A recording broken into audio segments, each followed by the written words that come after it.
Assalamu alaikum, Brother Zakir. My name is Dipali Temkar and I'm from Pune. I'm working as an incident manager with an MNC. I would like to accept Islam and I would want you to help me to recite the Kalma.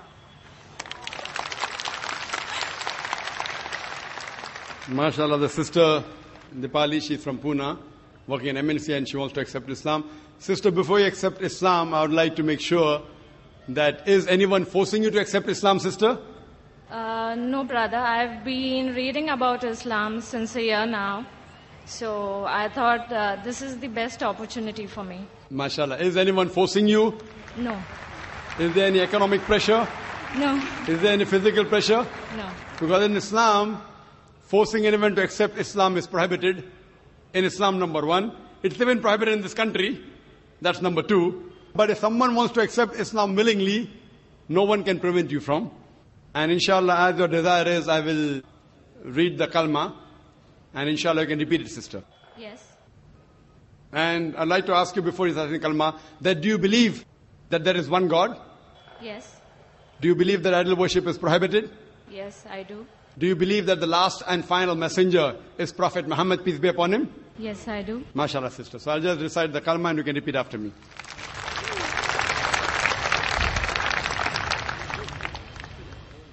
Ashhadu Ashhadu Allah Allah ilaha ilaha illallah illallah wa ashhadu wa ashhadu anna anna Muhammadan Muhammadan abduhu abduhu wa rasuluhu. wa rasuluhu. I bear witness I bear witness that that there is no God there is no God but Allah, but Allah, and I bear witness and I bear witness that that Prophet Muhammad Prophet Muhammad is is the servant the servant and the messenger and the messenger of Allah. Of Allah. MashaAllah. Sister, you're a Muslim. And may Allah subhanahu wa ta'ala reward you. And I pray to Allah subhanahu wa ta'ala grant you Jannah. It's good that you have been studying Islam for 1 year. And it is good you read the Quran and the Hadith. Otherwise, if you had seen the media, maybe you have never accepted Islam. So I pray to Allah subhanahu wa ta'ala that may He accept your effort and inshallah grant you Jannah. Thank you, sister. Thank you. Yes, brother. Hare Krishna. My name is Ravikant Pandey. I am 23 years old. I have completed my graduation from Kolkata University. I belong to Sanatana Dharma.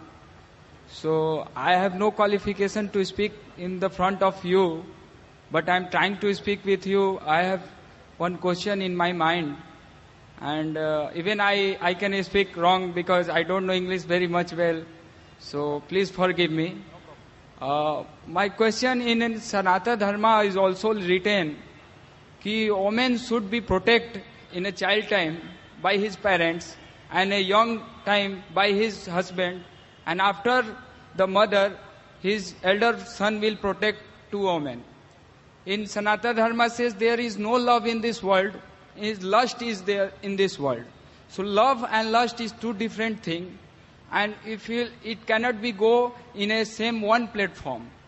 So our real duty is to engage the service of the Lord.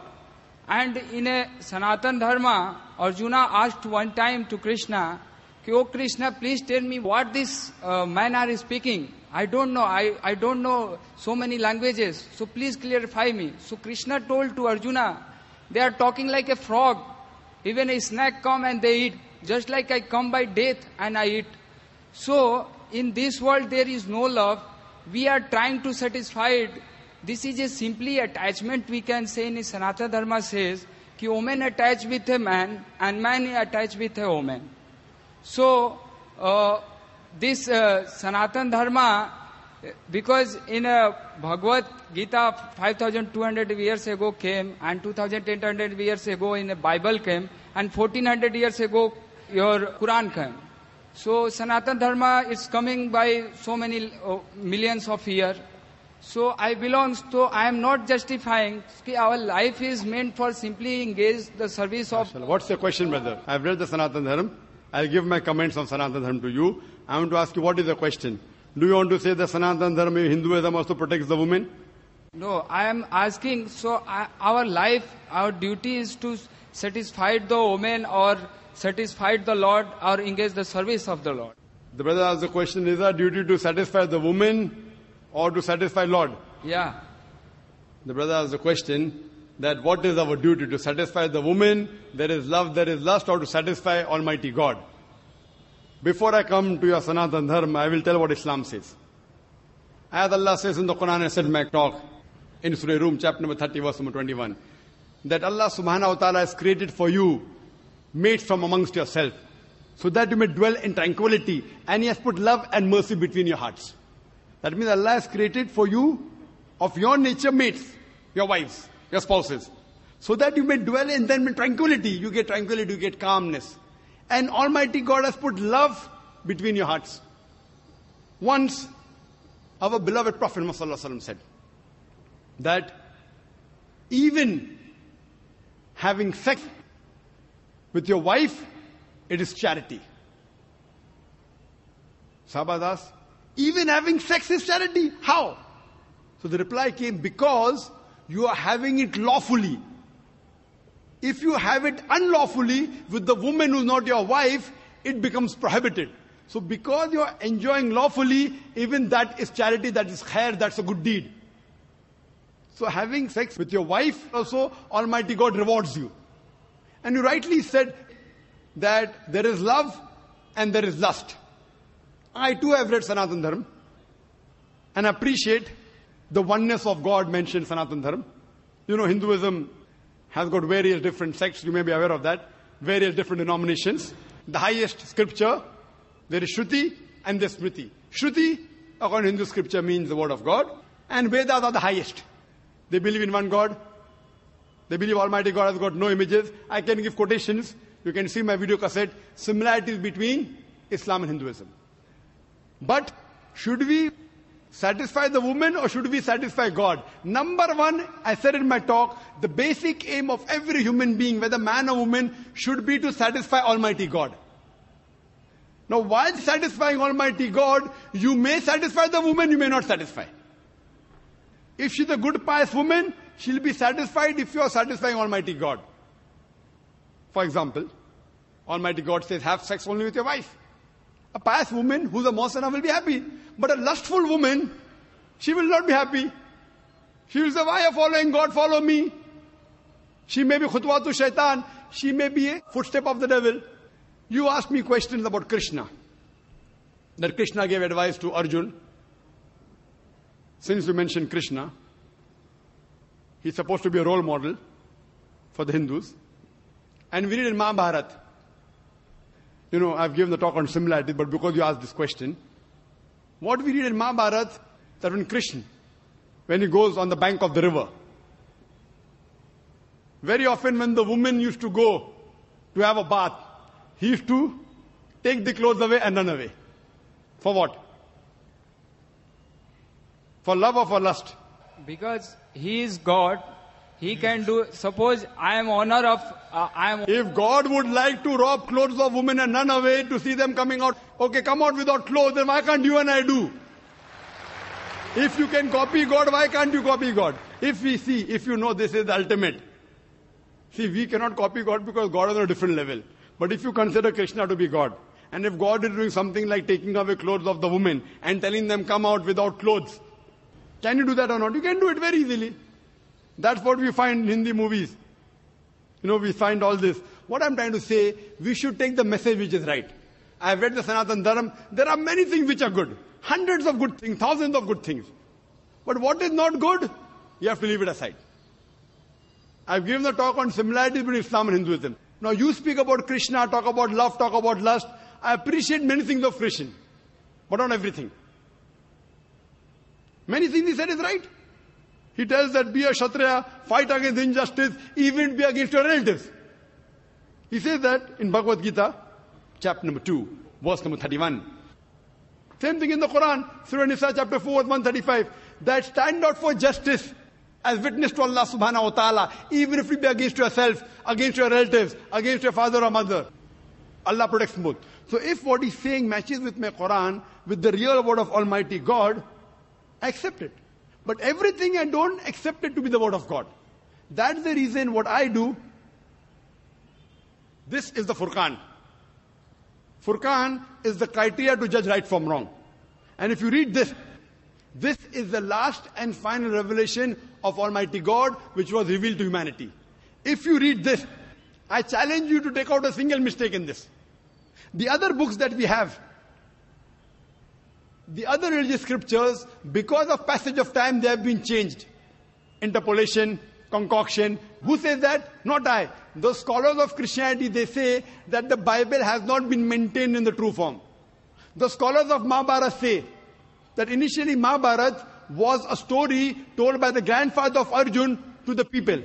Later on, the 8,000 shlokas became 24,000 shlokas. Now we have more than 100,000 shlokas. Interpolation, addition. So what has been added? I cannot accept that God Almighty, leave aside God, even the prophet of God can do such things. So what I say, this may be an interpolation. I respect the messengers of God. But if you say that these people are saintly people, no saintly people will do what I consider, okay, this may be an interpolation, this may be a concoction. So therefore, I request you to read a book which is 100% pure, without any interpolation. Allah has promised in the Quran, in Surah Hijr, chapter number 15, verse number 9, that we have revealed the Quran and we shall guard from corruption. Almighty God has taken him upon himself that he will prevent any corruption in it. From this, if you read, you get the pure rights that the woman can have in this world. Hope that answers the question, brother. May we have the next question from the gent side in the rear? This is Shekhar here. I'm so grateful to the IRF that we get this opportunity to ask you some questions. And for the first time I've seen you, and I'm glad that I can ask you a simple question.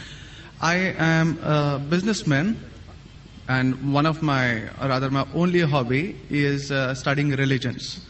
So one of them, obviously, being the Quran. So my question is fairly simple. I really liked what you spoke about Aisha. That was a very wonderful thing that you said. So my question is fairly simple. I'll make it very small. But I really hope that I have the opportunity to cross-question you after you answer me on your answer. Thank you. So we see in Muslim book number 4, number 2127, wherein it says, a part of it that is, he stuck me, Aisha, on the chest, which caused me pain. Further down, if you look at Mishkat al-Masabi, volume 2, page number 690, repeated again in Muslim book number 9, number 3506, a part of it, I'll just get to the point, wherein Umar is trying to say to the Prophet, or rather trying to make him laugh. He says, Messenger of God, I wish you had seen the daughter of Kharija, where she asked me for extra money, and I got up and slapped her on the neck. God's messenger laughed and said, they are around me, as you see, asking for extra money. Abu Bakr then got up, went to Aisha and slapped her on the neck. And Umar did the same to Hafsa. Now we see something of a pattern coming in. Then if we just jump to Quran chapter 4, verse 34. And those wives you fear may be rebellious, admonish, banish them to their couches and beat them. Now, as I understand from your talk, that there is equal punishment for both man and woman. I'm not contending whether they should be beaten or not. My point is, what is the right of the woman if the man is wrong? Because he gets to beat her up. Brother asked a very good question, and I give you the right to cross-question me after the answer. It is granted. The brother quoted hadith of Sahih Muslim and Mishkat al-Masabi. Do you know the relationship between Hafsa and Hazrat Umar?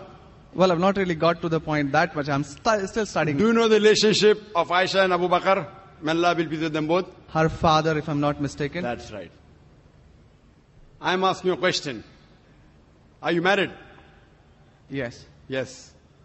Do you have a daughter? 2 of them. 2 of them. Fine. I get to go to heaven. Sorry? I get to go to heaven. No. If you bring them up correctly, I remember with that. love and compassion, then you'll go to heaven. Otherwise not. But, just kidding. But that is only righteous deed. Without iman, you can't enter Jannah. So for you to go to heaven, besides upbringing your two daughters correctly, you have to follow the laws of the Quran and the Sahih Hadith and be a believer. I understand. That we'll discuss after answer to you. I understand. After answer, inshallah. I'm asking a simple question. Suppose your daughter, if she wants to jump from a 10-story building, what will you do? I'll stop her. Is she adamant? What will you do? Point, yeah. You get the point. Very good.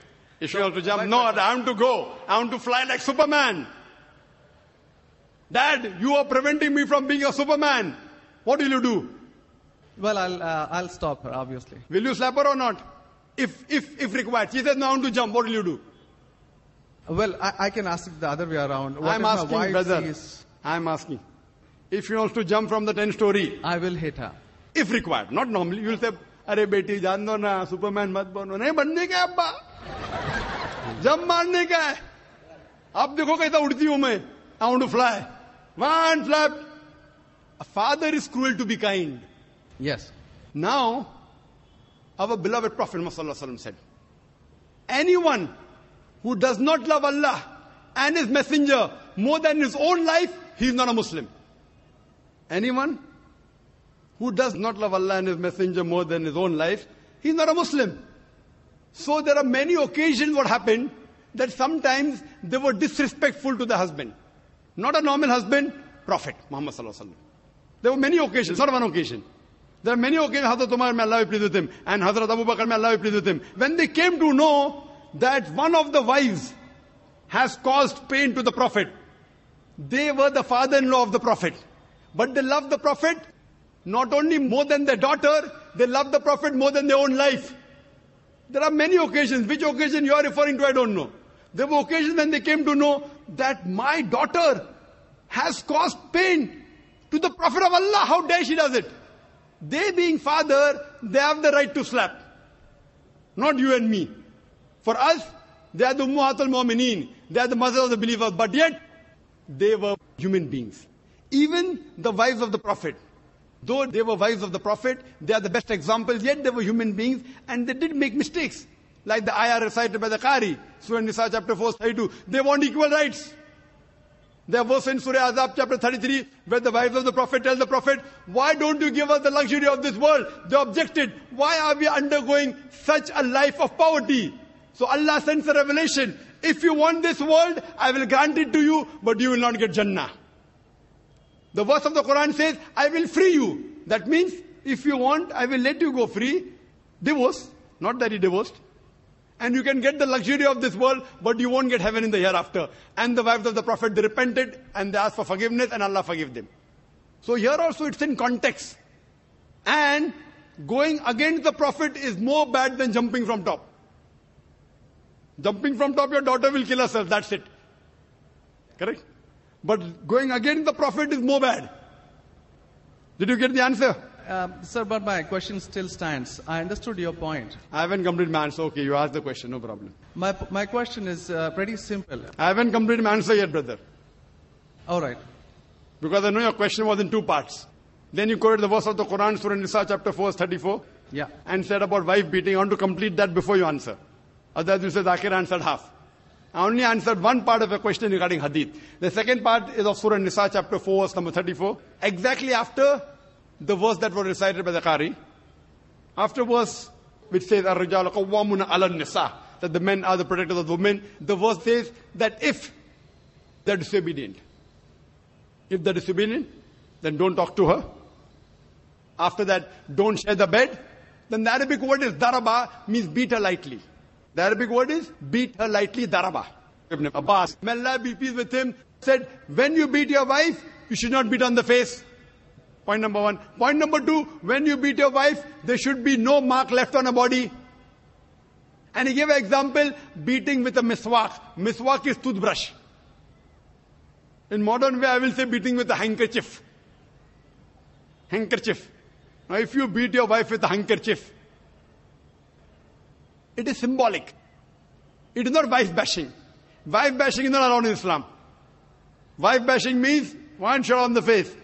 Hit so hard so that the mark remains. She'll remember you for the next 1 week or 2 weeks. In Islam, wife bashing is prohibited. It is daraba, means beat her lightly. That means first you tell her she's wrong. You admonish her. Don't share the bed with her. Ultimatum. Last warning. Beat her lightly. Now, what I said, for any crime committed, the punishment is same. Punishment is same. Beating lightly is not a punishment, it is a warning. Can you do the opposite? Can the daughter hit the father? What if your daughter slaps you?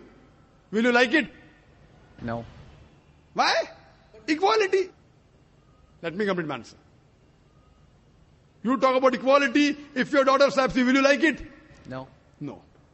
There may be occasion when you get lunatic, when you become very old, and if you want to jump and then she slaps you, I will agree with her, correct? Though you said no, I'm agreeing with you. I understand. I'm helping you.